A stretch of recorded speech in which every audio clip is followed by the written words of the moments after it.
Alhamdulillah Rabbil Alamin. Wassallallahu wasallam wa baraka ala nabiyyina Muhammadin wa ala alihi wa ashabihi wa tabi'in wa man tabi'ahum bi ihsanin ila yaumiddin wa sallama tasliman katsira, amma ba'd. Melanjutkan kitab Al-Kabair wa Tabyinul Maharim karya Al-Imam Muhammad bin Ahmad Al-Dhahabi rahimahullah. Al-Imam Al-Dhahabi ini seorang ulama yang ahli di dalam hadis. Maka kitab Al-Kabair sebagaimana yang dulu kita sampaikan, yang disinyalir yang asli karya beliau adalah kitab Al-Kabair yang total jumlahnya 76, yang cuma kumpulan hadis-hadis saja tanpa ada penjelasannya. Adapun yang total 70 dan ada penjelasan serta riwayat-riwayat, bahkan ada di antaranya riwayat-riwayat yang maudhu, yang palsu, yang tidak ada asal usul, maka itu diduga bukan karya beliau atau orang menambah-nambah dari karya beliau. Nah, yang kita kaji yang total 76 ini, yang ada PDF-nya di antum. Ini kita sekarang masuk di yang ke berapa? Yang ke-56 ya, Al-Kabiratu As-Sadisatu Al-Khamsun. Dosa yang ke-56. Qala al-Imam Al-Dhahabi rahimahullah, man ghayyara manaral ard, yaitu orang yang merubah manaral ardi, batasan-batasan bumi atau tanah. Pada pembahasan yang lalu ada sedikit disinggung tentang terlaknatnya orang yang merubah batasan-batasan bumi. Maka muallif mengatakan di sini, lu'ina fi hadits Ali radhiyallahu anhu ani Nabi sallallahu alaihi wasallam, dilaknat orang yang merubah patok atau batasan tanah itu di dalam hadis Ali radhiyallahu anhu ani Nabi sallallahu alaihi wasallam. Itu hadis yang sebelumnya ya, hadis di poin sebelumnya ada an Ali radhiyallahu anhu qala hadatsani Rasulullah sallallahu alaihi wasallam bi arba'in kalimatin, telah menyampaikan kepada saya Rasulullah SAW bahwa Nabi memberikan 4 perkara, menyampaikan 4 hal. Yang pertama, la'anallahu man dzabaha li ghairillah, Allah melaknat orang yang menyembelih untuk selain Allah. Yang kedua, la'anallahu man awa muhditsan, Allah melaknat orang yang melindungi pelaku kejahatan atau ahli bid'ah. Lalu la'anallahu man la'ana walidayhi, Allah melaknat orang yang melaknat kedua orang tuanya. Dan yang terakhir, yang keempat, la'anallahu man ghayyaral manar, Allah melaknat orang yang merubah-rubah batasan tanah. Hadis ini sahih diriwayatkan oleh Imam Muslim. Jadi hadis yang dimaksud oleh beliau ini dia hadisnya. Hadis di yakni dosa sebelumnya. Pada pembahasan yang lalu sudah kita sampaikan laknat ya. Laknat artinya at-tard wal ibad. Artinya terusir atau terjauhkan dari rahmat Allah. Dan laknat ini ada 2 arah, dari Allah dan dari makhluk. Kalau dari Allah maknanya dijauhkan dari rahmat Allah. Seperti laknatullah, la'anallah, Allah melaknat misalnya. La'anallahu al-yahud wa nasara ittakhadhu qubur anbiya'ihim masajid, Allah melaknat Yahudi dan Nasrani yang telah menjadikan kubur nabi-nabi mereka sebagai tempat ibadah. La'anallah man la'ana walidayhi, seperti kemarin hadisnya, Allah melaknat orang yang melaknat kedua orang tuanya. La'anallah man ghayyara al-manar, Allah melaknat yang merubah-rubah batasan bumi. Nah, ini semuanya laknat dari Allah, maknanya dijauhkan dari rahmat Allah. Ditinjau besar kecilnya terbagi dua rahmat ini juga. Yang kedua rahmat dari makhluk, laknat dari makhluk apa? Doa. Laknat dari makhluk yakni celaan, cacian dan doa agar dijauhkan dari rahmat. Ditinjau besar kecilnya rahmat terbagi dua, laknat terbagi dua. Yang pertama laknat yang besar, laknun akbar, yaitu laknat dijauhkannya dari rahmat Allah selama-lamanya. Seperti laknat terhadap perbuatan-perbuatan kekufuran. Seperti la'an Allah man dzabaha li ghairillah, Allah melaknat orang yang menyembelih untuk selain Allah. Ini laknatnya laknat yang besar. Laknatnya abadi selama-lamanya, dijauhkan dari rahmat Allah, tidak mendapatkan setetes pun rahmat. Tidak mendapatkan setetes pun rahmat. Sebagaimana kata Allah, innallaha la yaghfiru an yushraka bihi wa yaghfiru ma duna dzalika liman yasha. Allah tidak mengampuni dosa syirik. Allah tidak memberikan rahmat sedikit pun kepada dosa syirik, orang yang berbuat dosa kesyirikan. Yang kedua, laknat ini laknat asghar. Seperti tadi, dilaknatnya suatu dosa yang tidak sampai derajat kesyirikan, kekufuran. Seperti melaknat Allah melaknat orang yang merubah-rubah tanda bumi pada pembahasan kita. Laknatnya laknat kecil, tapi dosanya yang dilaknat dosa besar, jemaah. Dosa besar. Ya. Jangan sampai dianggap dosanya kecil, enggak. Setiap yang dilaknat oleh Allah dalam satu dosa, setiap yang dilaknat oleh Allah dalam sebuah dosa, walaupun laknatnya laknat kecil, tapi pastinya dosa yang dilaknat itu dosa besar. Ya. Taib. Nah, kita baca sekarang, pembahasan kita adalah man ghayyara manaral ard. Dilaknat di dalam hadis Ali radhiyallahu anhu. Lalu yang kedua, nomor hadis 345, wa rawa Amr bin Abi Amrin an Ikrimata an Ibnu Abbasin radhiyallahu anhuma.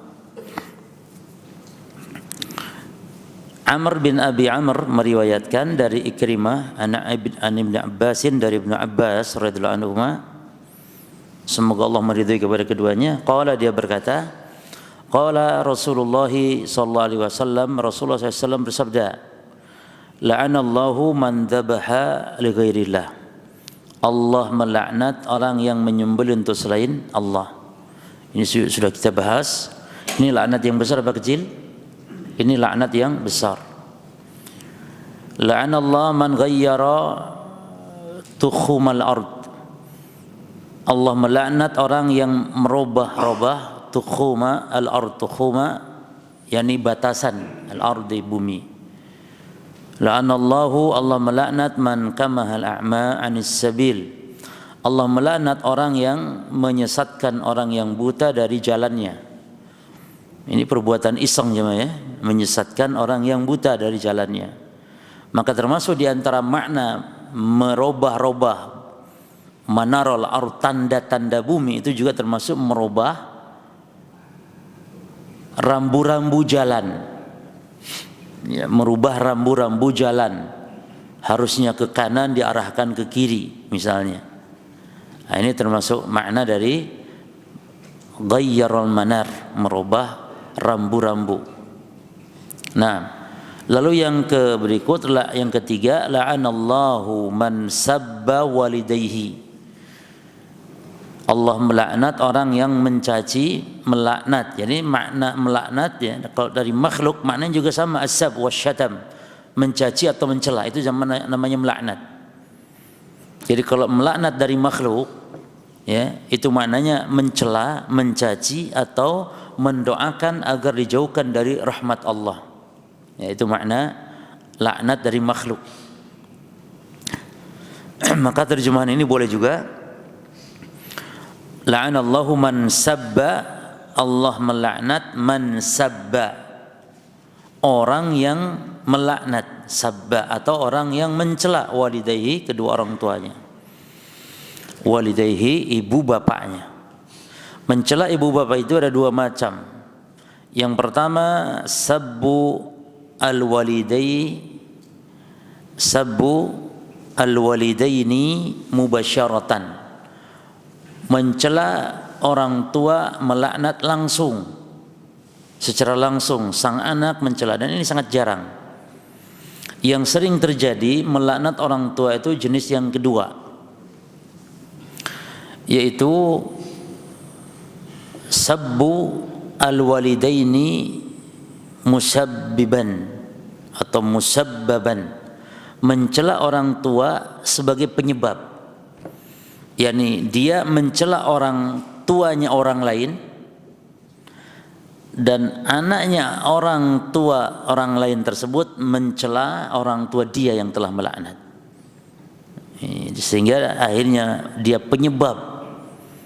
Jadi tidak langsung, kalau tadi mencela langsung, ya, dan ini sangat jarang. Makanya para sahabat terheran, ya Rasulullah, ya subbu rajulaidai, ya Rasulullah, apakah ada orang yang mencela orang tuanya? Ya. Jadi mereka, para sahabat, seolah tidak mungkin ada anak mencela orang tua, mencaci orang tua, tidak mungkin.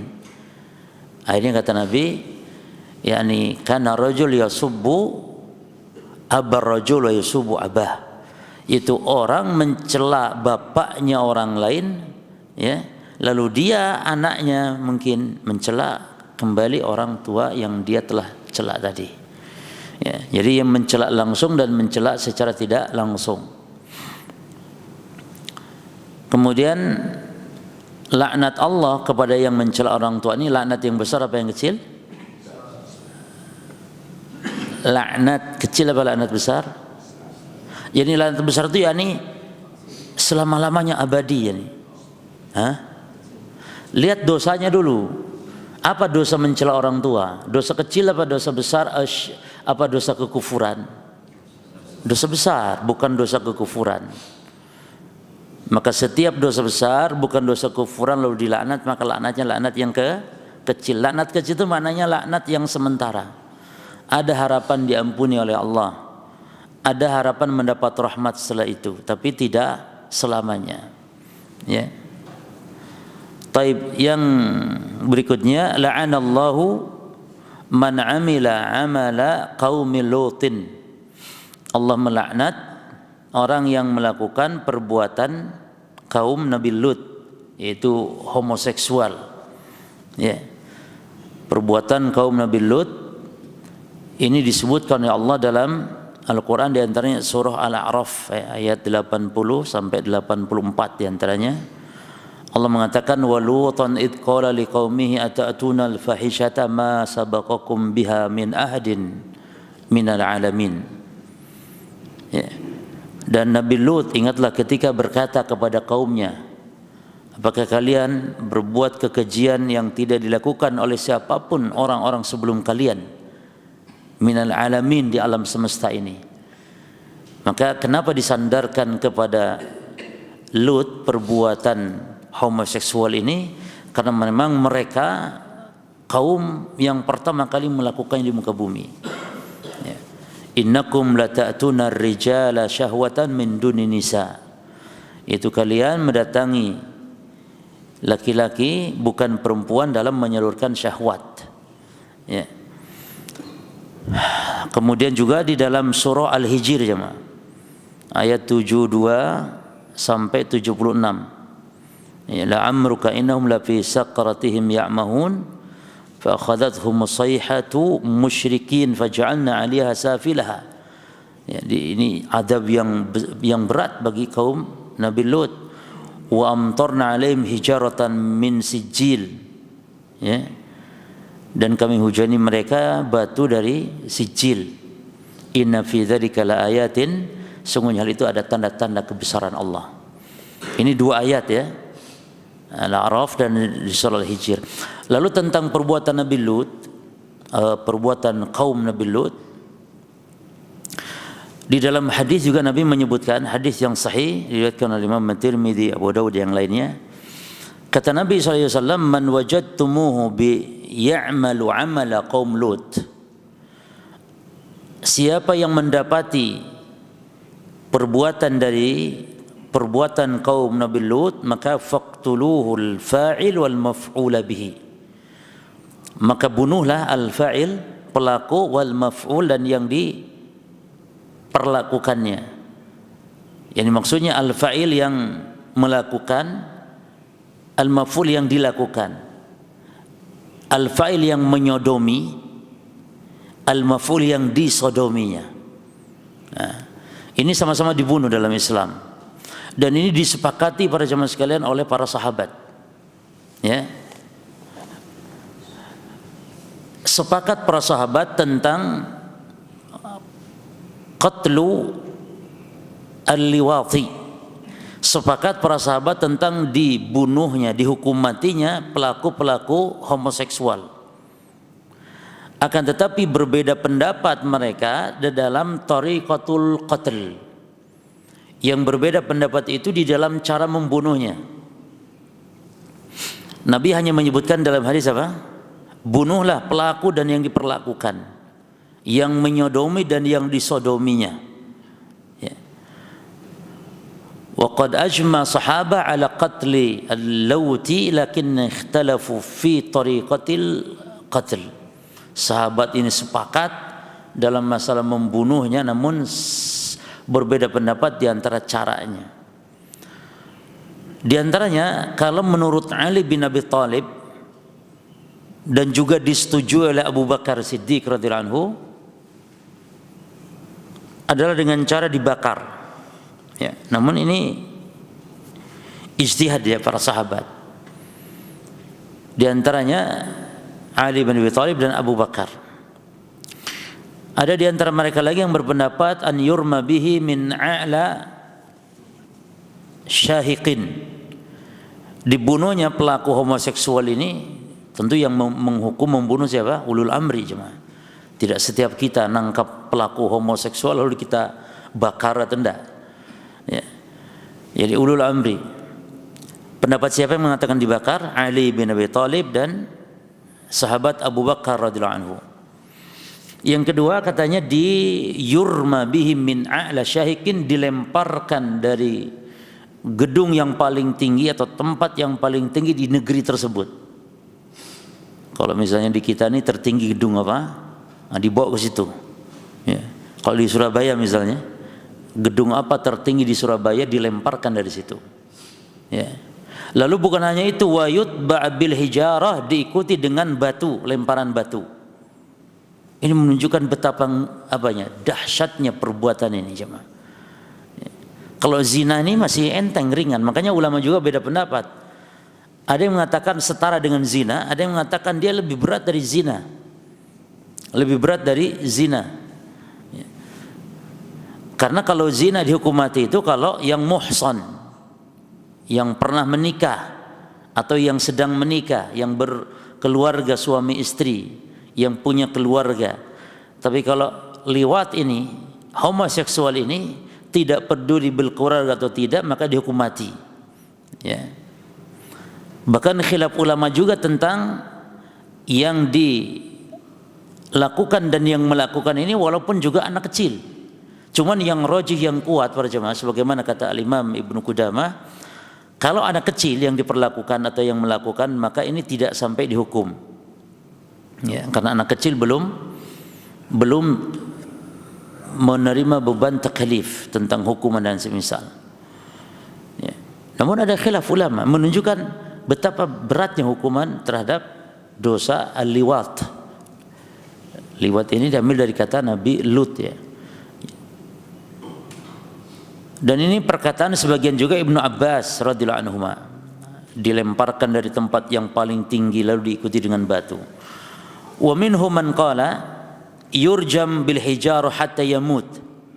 Sebagian ada yang berpendapat cukup dirajam saja, yakni dilempari oleh batu sampai mati. Dan ini juga ada riwayat dari Ali dan Ibnu Abbas radhiyallahu anhum.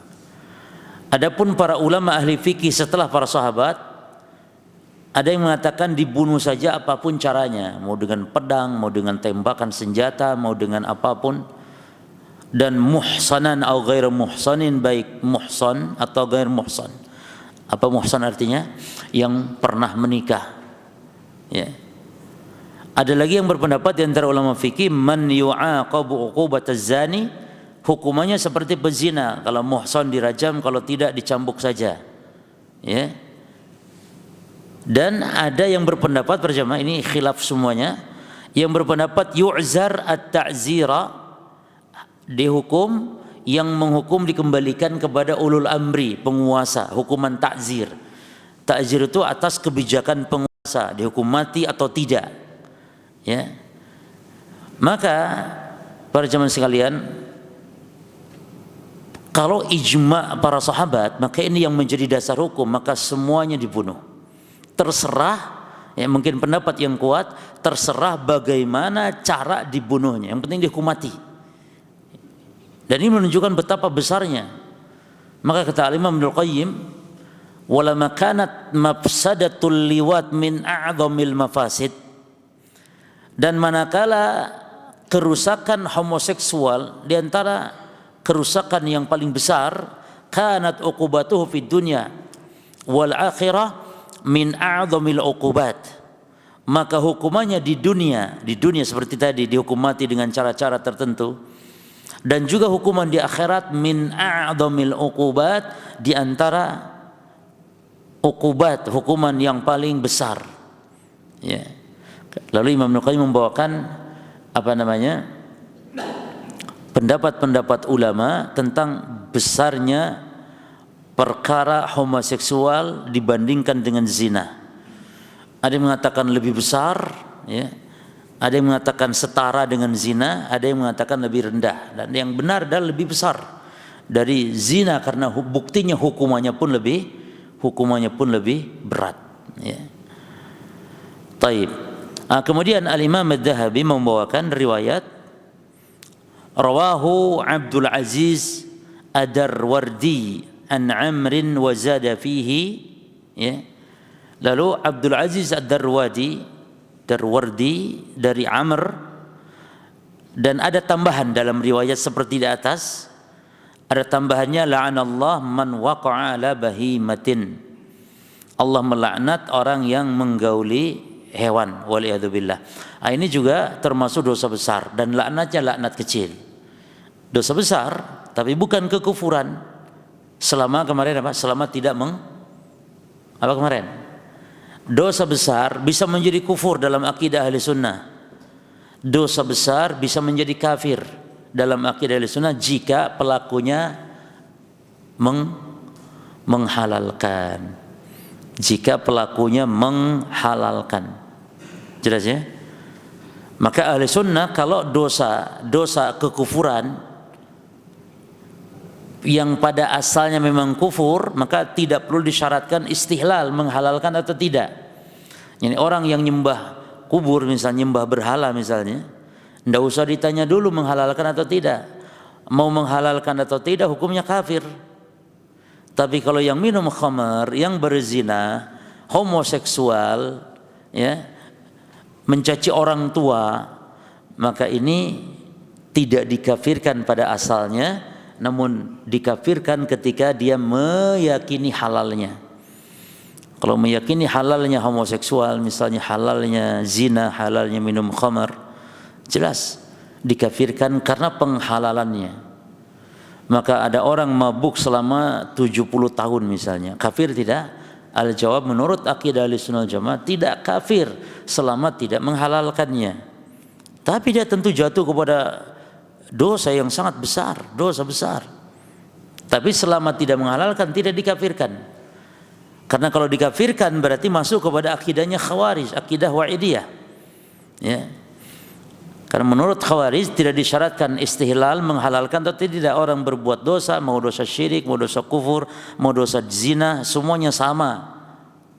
Antara dosa syirik akbar dengan syirik kecil, dengan dosa-dosa maksiat seperti zina dan semisal, menurut Khawarij sama saja, hukumnya kafir. Kalau mati belum tobat, kekal di neraka. Ini akidah yang sesat. Ya. Taib. Nah, para jemaah sekalian, berkaitan dengan taib tadi, kalau pelaku homoseksual itu dihukum dengan hukum mati. Bagaimana dengan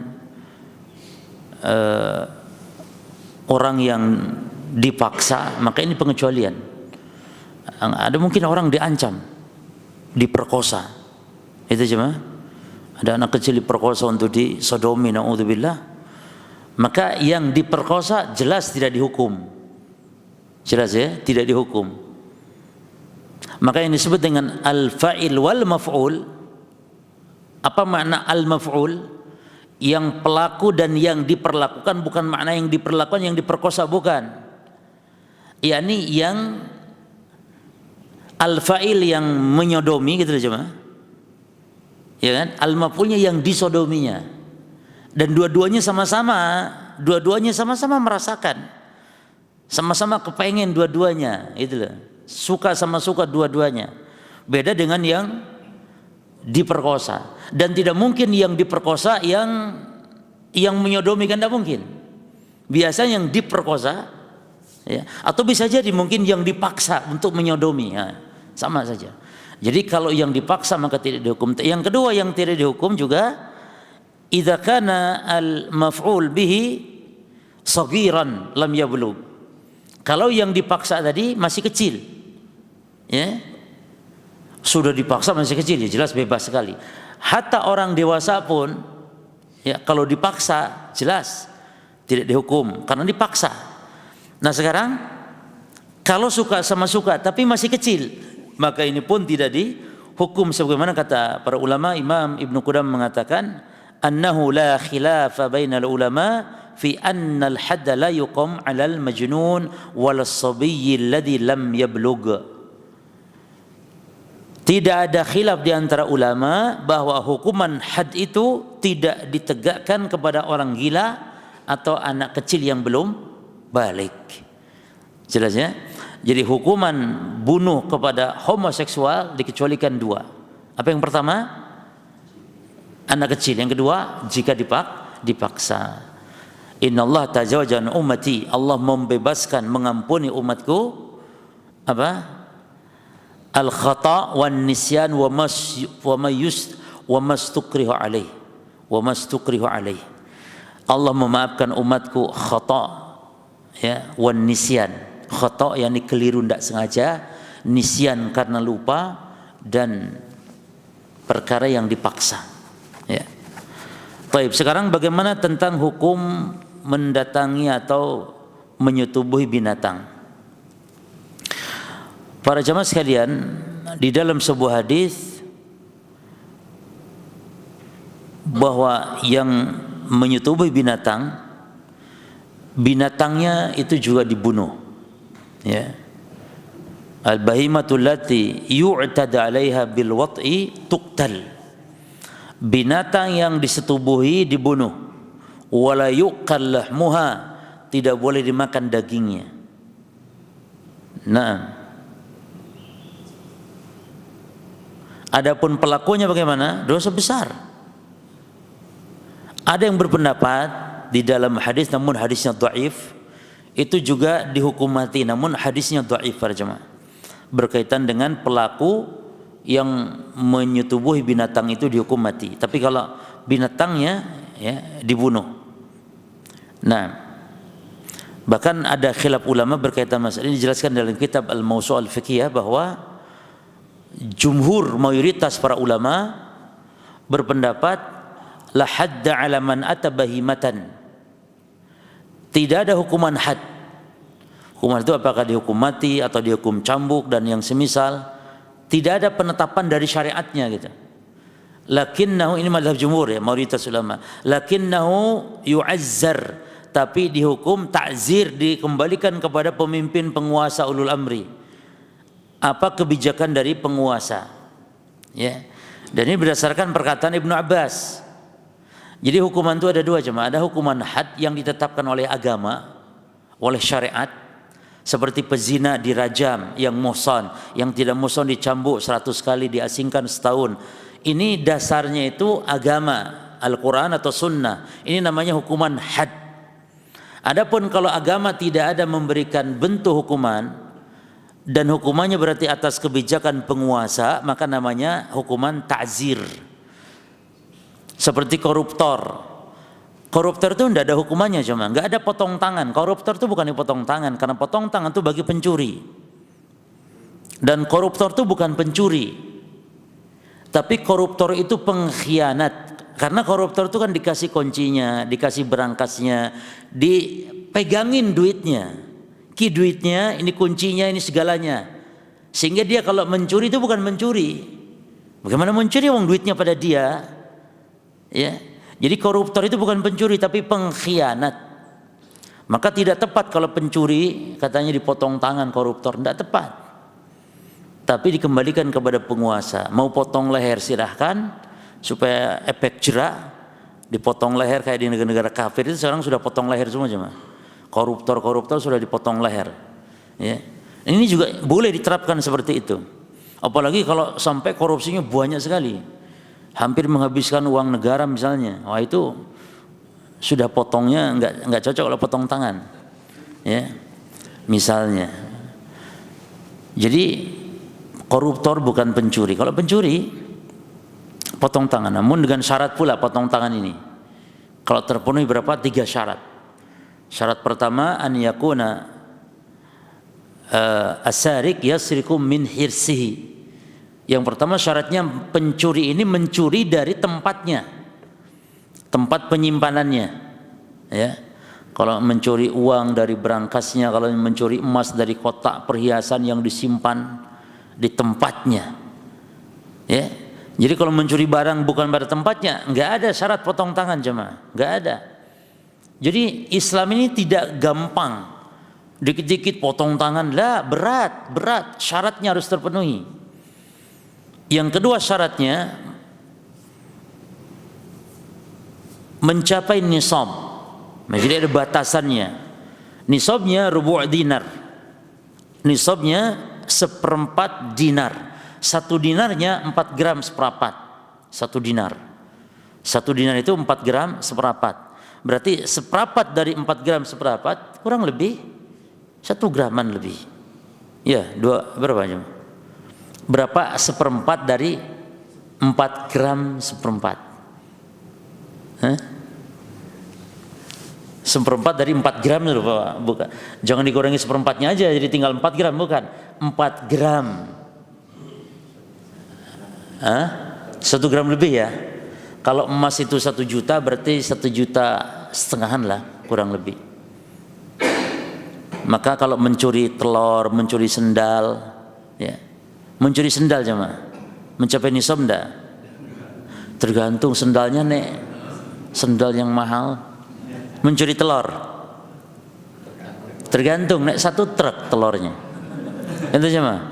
Telurnya 1 truk yang mencapai nisab. Pokoknya 1 juta lebih. Ya. Dan di tempatnya. Yang ketiga syaratnya ada syubhat. Tidak adanya syubhat. Artinya si pencuri memang niatnya mencuri, bukan nagih utang. Ada orang yang mencuri tapi niatnya nagih utang karena yang dicuri, yang dicuri punya utang misalnya. Nah itu tidak potong tangan itu, walaupun itu tetap dihukum nanti salah, tapi tidak sampai potong tangan. Atau seorang karyawan mencuri bosnya dengan alasan nagih gaji yang 1 tahun mungkin belum digaji mungkin. Ditahan-tahannya gaji, lalu dia curi. Ini pencurian seperti ini niatnya nagih utang atau niatnya mengambil hak, maka ini enggak ada potong tangan. Tapi tetap dia salah, tetap dosa, tetap dihukum. Tapi tidak potong tangan. Jadi tidak sembarangan. Seperti orang yang berzina itu dihukum had dengan salah satu dari 2 cara. Imma bil i'tiraf dengan pengakuan sendiri datang ke hakim, atau yang kedua dengan musyahadah adanya saksi yang menyaksikan. Nah yang saksikan ini harus 4 orang jemaah, dan yang menyaksikan ini zina harus dengan mata kepalanya, dan 4-4-nya menyaksikan. Tuh lah berat jemaah. Jadi kalau cuma ada 2 orang laki perempuan masuk ke rumah kosong misalnya, kita tidak tahu apa yang dilakukan di dalam, tidak boleh kita langsung melaporkan bahwa ini berzina. Harus betul-betul melihat. Apa harus diintip gitu jemaah? Jemaah. Kalau kita enggak mau tahu urusan, sudah biar. Kita enggak usah kepo, ya. Dan tidak boleh kita mencari-cari kesalahan orang. Mencari-cari, kayaknya di rumah ini ada perzinahan, ayo kita, enggak usah, kecuali kita menyaksikan, melihat. Dan itu pun kebetulan 4 orang. Kalau kita lihat satu orang kita melihat betul-betul berzina dan melihat betul-betul memasukkan kemaluannya. Jadi definisi zina secara hukum had adalah kita harus benar-benar tahu bahwa barangnya dia masuk kepada kemaluan si perempuan. Nabi sampai mengatakan kepada seorang yang datang kepada Nabi, ya Rasul qad zanit, ya Rasul saya telah berzina. Kata Nabi, mungkin kamu cuman mencium saja, mungkin kamu cuman bercumbu saja. Kata Nabi, tidak ya Rasul, qad zanit, saya telah berzina ya Rasul. Lalu kata Nabi, apakah seperti ember masuk ke dalam sumur, timba ember masuk ke sumur ini begini? Iya ya Rasul. Nah, barulah Nabi hukum. Jadi jangan sampai kita menuduh orang berzina, ya, padahal dia tidak berzina, karena berat hukumannya. Terus syaratnya harus 4 orang. Kalau kita pas lihat 1 orang, lalu kita panggil lagi, panggil berapa orang lagi berarti? 3 orang. Pas lagi manggil 3 orang, yang zina selesai. Sudah selesai jemaah. Sini ada mana? Enggak ono. Mau yo saiki. Enggak ono mau. Wes selesai wes. Berarti sulit sekali. Bahkan kalaupun ada orang berzina, ketika dia ngaku lapor kepada hakim, itu pernah Nabi sampai memalingkan muka. Artinya kalau tidak ketahuan orang, kalau tidak ketangkap basah, tidak usah lapor-lapor, sudah cukup taubat kepada Allah. Tapi boleh, di zaman Nabi ada yang iktiraf, ya, seperti seorang wanita dari Ghamidiyah datang kepada Nabi dalam keadaan hamil. Ya Rasul, saya hamil dari zina. Kata Nabi, sudah, nanti datang kamu lahirkan dulu anakmu, ya. Terus setelah lahir anak datang, ya Rasul, saya habiskan dulu masa nifasmu, kata Nabi. Baru ketika selesai nifas, datang dirajamlah oleh Nabi sallallahu alaihi wasallam. Artinya kalau tidak lapor tidak masalah selama tidak ketangkap. Dan kalaupun ketangkap basah harus berapa orang yang melihatnya? 4 orang. Bahkan kalau kita lapor kepada hakim, Pak Hakim ada yang berzina itu di situ, saya lihat sendiri. Mana saksinya? Saya. Kamu sendiri? Iya. Kamu yang dibawa oleh hakim dicambuk berapa kali? Karena melaporkan cuma sendirian. Jadi dicambuk yang melaporkan ini, walaupun betul dia melihat, cuman karena 1 orang, tidak boleh. Harus 4 orang. Kalau 1 orang melapor, 2 orang, bahkan 3 orang melapor. 3 orang, Pak Hakim enggak cukup, harus 4 orang. Bahkan yang 3 orang ini nanti dicambuk 80 kali cambukan, sebagaimana Allah nyatakan dalam Al-Quran. Ini menunjukkan indahnya syariat Islam, tidak serampangan, tidak gampang. Karena orang-orang liberal, orang yang anti Islam, yakni yang fobia terhadap hukum Islam, kalau diterapkan syariat Islam banyak orang buntung nanti. Banyak orang buntung katanya nanti karena potong tangan, banyak orang mati. Justru kalau diterapkan syariat Islam justru akan sedikit pencurian. Berarti sedikit orang yang mencuri. Akan sedikit pembunuhan. Sebagaimana yang terjadi di Saudi Arabia, jemaah. Di antara negara-negara di dunia ini, walaupun tidak sempurna tentu Saudi Arabia, cuman kasus-kasus pembunuhan itu termasuk yang sedikit. Ada saja jemaah. Ada. Tapi sedikit dibandingkan dengan negeri-negeri lainnya di dunia sekarang. Karena memang hukumnya ringan, ya. Pembunuh kadang hanya numpang sedikit saja di penjara, ini keluar lagi, ya. Gampang, ringan, maka mudah orang membunuh. Apalagi di akhir zaman memang pembunuhan itu merajalela kasratul haraj. Banyaknya al-haraj, pembunuhan, di antara tanda-tanda kiamat. Taib. Itu ya jemaah. Jadi makanya jemaah, kalau ada orang yang lapor bahwa dia telah berzina misalnya, yang menyebabkan harus dihukum, ketika akan dihukum misalnya pas begitu melihat algojo, ya, kan dilempar dengan batu misalnya, yang zina muhsan itu dilempar dengan batu. Ketika sudah disiapkan batu, dan batunya jemaah untuk melempar pezina itu bukan batu yang terlalu besar yang sehingga akan mati langsung, atau batu yang kecil yang tidak mati-mati nanti. Kalau kerikil gini, lah tidak mati-mati dilempari jemaah. Jadi batu yang kira-kiranya bisa untuk membunuh. Tapi tidak langsung batu besar, enggak. Batu yang mungkin seukuran seperti ini dilempar. Ya. Kita kalau di Saudi itu siapkan batu itu satu dam terkecil lah. Batu yang agak-agak besar sedikit. Tapi bukan batu kerikil, batu kerikil tidak mati-mati. Ya, batu. Disiapkan dokter di situ untuk ngecek mati atau belum. Nah barangkali ketika disiapkan atau mau dihukum mati misalnya ya, atau disiapkan batu, pas yang lapor tadi jemaah mau dihukum kabur jemaah. Maka kalau yang seperti ini yang dihukum dengan i'tiraf, dengan pengakuan sendiri, kalau kabur itu tidak boleh dikejar. Kalau kabur nggak boleh dikejar. Biarkan, karena dia lapor, apa dasarnya? Karena laporan dia sendiri. Ketika pas lihat hukuman kok yuk itu aneh, mengerikan mungkin jemaahnya. Pas kabur sudah biarkan. Tapi kalau ditangkap karena adanya syahid 4 orang saksi tadi, mau dihukum dan kabur, itu harus dikejar. Karena itu sudah berhak mendapatkan hukuman. Ini bedanya antara melalui jalur i'tiraf dengan jalur syahadah, saksi. Kalau saksi mau nggak mau harus dihukum. Taib.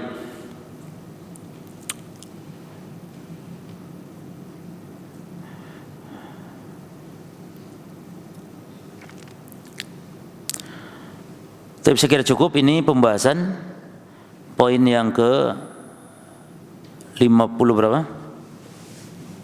6. 56 masuk ke 57.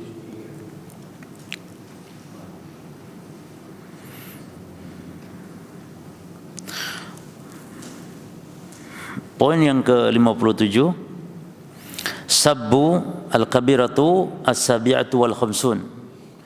Dosa yang ke-57, sabbu akabiri sahabati radhiyallahu anhum ajma'in. Mencaci akabir. Akabir itu para pembesar, para sahabat. Ya. Karena mereka dikatakan tokoh-tokoh atau para pembesar, para sahabat, karena mereka adalah manusia-manusia yang biasanya memiliki fadilah khusus ya, Ma. Jadi mencela para sahabat itu dibagi 3 golongan. Yang pertama, mencela kebanyakan sahabat, maka hukumnya kafir. Mencela kebanyakan sahabat, hampir seluruh sahabat, maka mencela ini hukumnya kafir. Kenapa? Karena konsekuensinya berarti mendustakan Quran. Jelas ya? Seperti orang-orang Syiah. Maka orang-orang Syiah itu dikafirkan akidahnya karena sebab mencela seluruh. Dia kecualikan beberapa orang saja. Beberapa orang saja seperti Ali bin Abi Thalib, Al-Miqdad bin Al-Aswad. Hanya beberapa orang, yani hampir seluruh. Nah, kalau mengatakan hampir seluruh sahabat tercela, ini kafir, kekufuran. Karena konsekuensi mendustakan Quran, di mana Allah memuji para sahabat, Allah memuji para sahabat, dia malah mencaci. Berarti konsekuensi mendustakan Al-Quran. Yang kedua jemaah, mencela mencaci para sahabat yang memiliki fadlun khas. Sahabat yang memiliki fadilah khusus yang disebutkan dalam hadis, dalam dalil. Seperti misalnya khalifah yang 4 disebutkan dalam hadis kan fil jannah. Yang 10 disebut ahli surga, Bilal termasuk ahli surga. Nah, mencela khalifah 4 atau sahabat yang 10 yang dijamin surga, atau mencela Bilal, mencela para istri Nabi, ya, Aisyah misalnya, Aisyah jelas ahlul jannah, Aisyah radhiyallahu anha. Maka ini konsekuensinya pun sama dengan yang pertama, itu kufur karena berarti mendustakan dalil, mendustakan wahyu. Jelas ya? Bilal kata Nabi di surga, lalu dia cela misalnya. Ya. Nah, beda dengan yang ketiga nih, kelompok ketiga, golongan ketiga, mencaci sahabat yang laisa lahu fadlun khas, yang tidak memiliki fadilah khususnya, hanya fadilah umum.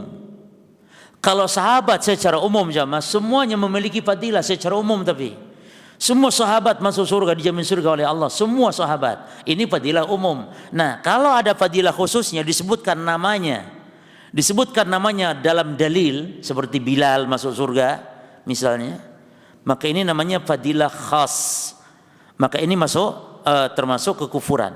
Adapun kalau mencaci sahabat yang tidak memiliki fadlun khas, ya, siapa contohnya? Ya banyak. Salah satunya misalnya Himar al-Mujashi'i. Ya, ini dikenal dia meriwayatkan hadis tapi dia tidak dikenal dengan fadilahnya, keutamaannya, enggak ada dalilnya. Nah, maka mencacinya tidak sampai kufur tapi dosa di antara dosa besar. Ya. Maka mu'alif di sini mengatakan sabbu akabir, mencela akabir, tokoh. Ya, seperti khalifah yang 4. Ya jemaah. Abu Bakar, Umar, Utsman, Ali, lalu ditambah dengan 6 orang lagi sahabat yang dijamin surga. Ya, maka ini termasuk akabir sahabat. Dan tingkatan fadilah para sahabat itu semuanya ada 9 para jemaah. Semuanya ada 9. Yang pertama al-khulafa al-arba'. Tingkatan yang pertama adalah khalifah yang 4. Tentu paling pertamanya Abu Bakar, Umar, Utsman, Ali. Wa tartibuhum fil fadli ka tartibihim fil khilafah. Urutan mereka di dalam keutamaan persis seperti urutan mereka dalam kekhalifahan. Persis. Abu Bakar dulu baru Umar. Tidak boleh mengatakan Umar afdal dari Abu Bakar. Apalagi mengatakan Ali lebih afdal dari Abu Bakar, ini kesesatan. Adapun kalau Ali mana yang afdal dari Utsman, ini ringan kesesatannya karena sempat khilaf ulama di zaman sahabat dulu. Walaupun pada akhirnya ijma bahwa Utsman lebih afdal daripada Ali. Tapi kalau ada orang mengatakan mana yang afdal, Ali atau Utsman, membeda-bedakan antara Ali dengan Utsman, ini bukan kesesatan yang berat, tapi kalau sudah dibandingkan Ali dengan Abu Bakar atau dengan Umar, maka ini kesesatan. Dan ini adalah orang-orang Syiah, di mana akidah Syiah awalnya hanya mendahulukan Ali. Syiah itu awalnya begitu sebenarnya, tidak merembet. Tapi akhirnya menjadi merembet kepada kekufuran-kekufuran yang lain, mengatakan Quran tidak lengkap lagi, mengatakan sahabat semuanya kafir, ya, hanya beberapa orang yang dikecualikan, dan banyak akidah-akidah rusak dari akidah Syiah ini. Maka disebut oleh para ulama, di antara Imam Ibnu Hazm Adh-Dhahiri mengatakan ar-rawafid laisu minal muslimin. Rafidhah Syiah ini bukanlah orang-orang Islam, maknanya dikafirkan, ya. Makanya Imam Syafi'i pun mengatakan tidak sah salat di belakang orang Syiah.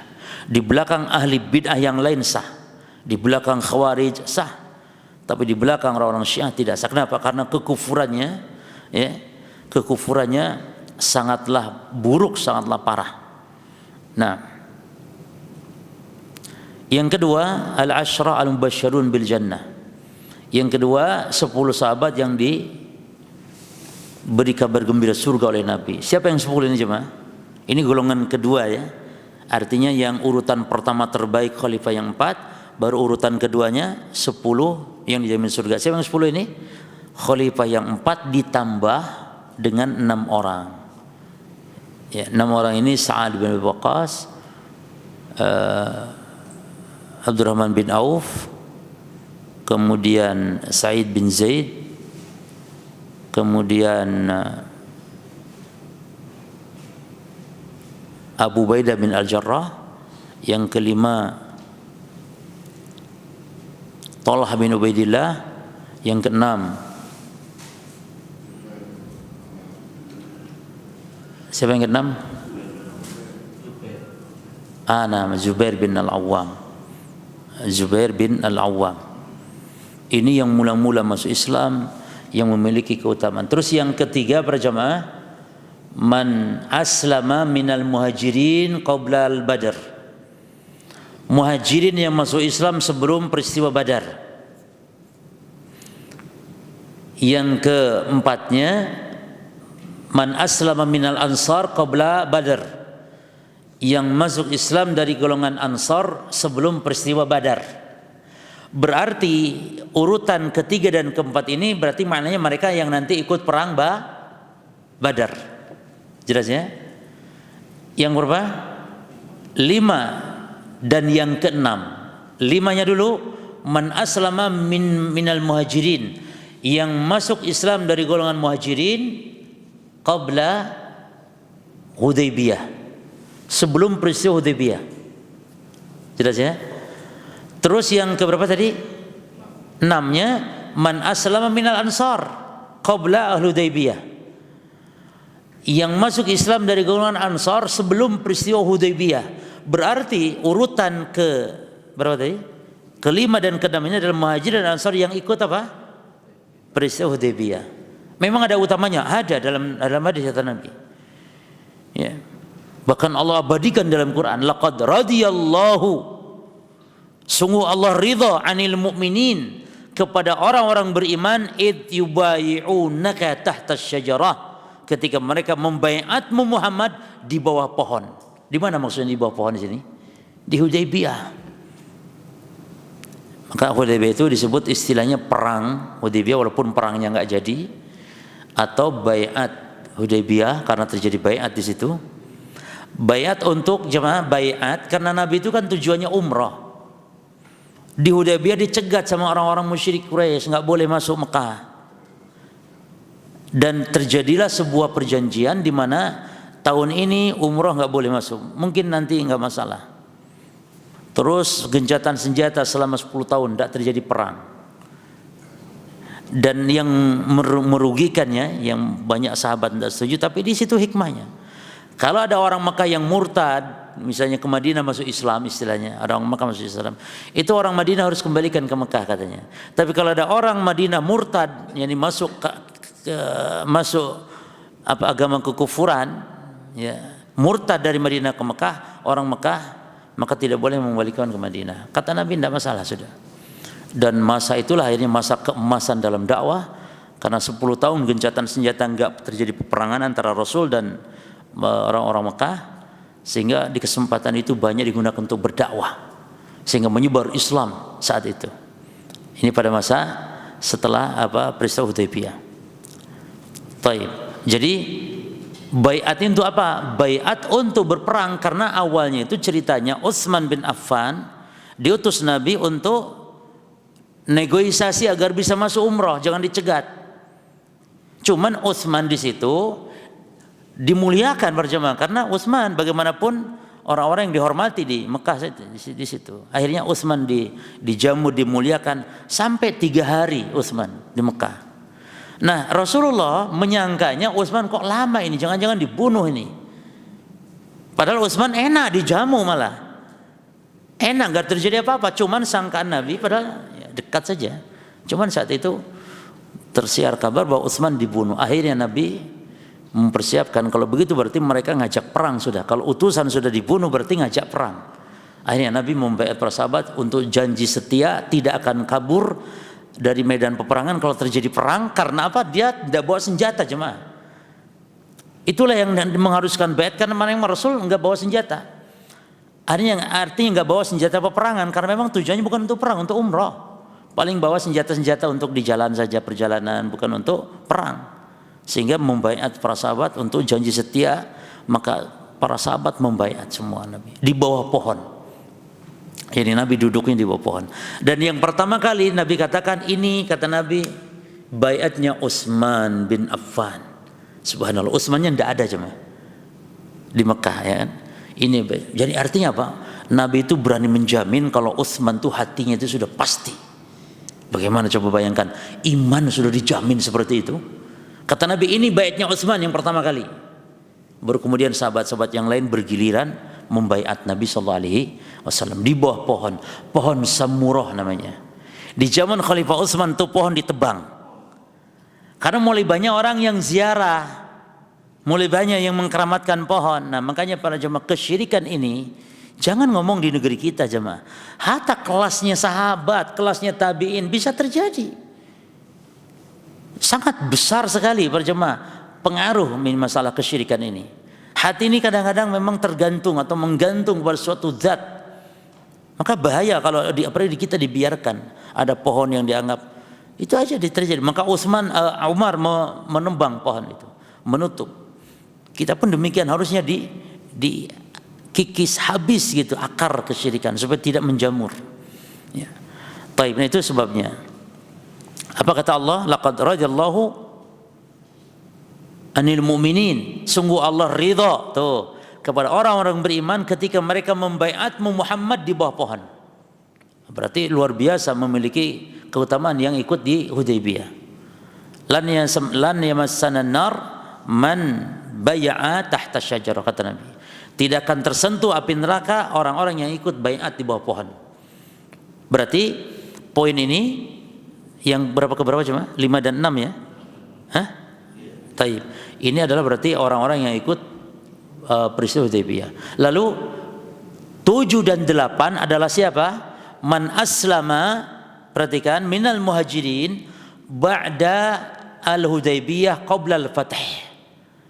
Yang masuk Islam dari kalangan muhajirin setelah peristiwa Hudaybiyah namun belum penaklukan kota Mekah. Jadi antara masa ini urutannya yang ke-7, yang ke-8 dari Ansornya. Yani man aslama minal ansar, orang yang masuk Islam dari kalangan Ansar setelah peristiwa Hudaybiyah sebelum penaklukan kota Mekah.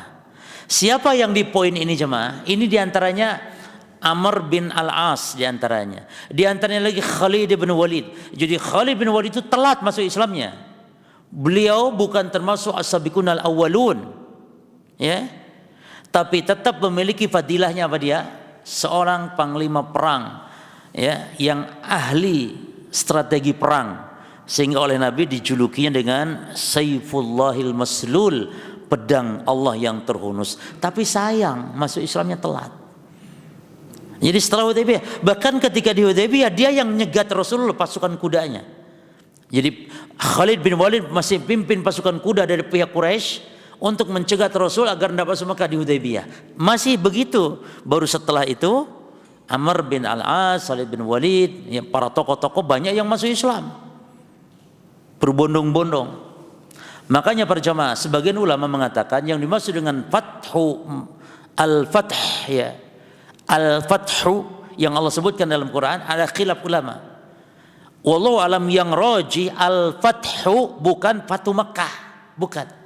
Maka kalau disebut Al-Fathu saja, Al-Fathu kemenangan, Allah memberikan kemenangan, ini banyak orang masuk Islam, kemenangan, maksudnya peristiwa Hudaybiyah sampai penaklukan Mekah. Itu yang banyak orang-orang masuk Islam, banyak negeri-negeri yang masuk Islam. Ya, ini pada masa Hudaybiyah. Adapun kalau disebut Fathu Makkah baru maknanya penaklukan kota Mekah. Nah, inilah yang ke-9 terakhir. Siapa tingkatan sahabat yang paling akhir keutamaannya? Mereka adalah man aslama ba'da Fath Makkah. Sa'un kana minal Arab atau minal Ajam. Orang-orang yang masuk Islam setelah penaklukan kota Mekah, baik orang Arabnya atau non-Arabnya. Inilah mereka yang kata Nabi tulaqa, mereka orang-orang yang dibebaskan oleh Nabi, diampuni oleh Nabi, diberi pembebasan oleh Nabi. Karena orang-orang Mekah ketika Nabi masuk Mekah, ya, dalam penaklukan kota Mekah, mereka menyangkanya Nabi akan balas dendam, akan dihukumnya semua orang-orang Mekah saat itu yang telah mengusir Nabi dan para sahabat. Namun ternyata apa kata Nabi? Idhabu wa antumut tulaqa. Kata Nabi, kalian bebas, pergilah kalian bebas, diampuni, dimaafkan oleh Nabi sallallahu alaihi wasallam. Inilah 9 golongan tingkatan para sahabat radhiyallahu anhum ajmain, dan yang dimaksud sabbu akabir, yakni para tokoh-tokoh tentu yang memiliki keistimewaan, keutamaan. Wallahu alam. Kita lanjut nanti para jamaah berkaitan dengan masih pembahasan hukum atau mencaci para sahabat Rasulullah atau mencaci tokoh-tokoh para sahabat. Cukup ya insyaallah. Mungkin tidak ada soal jawab atau ada?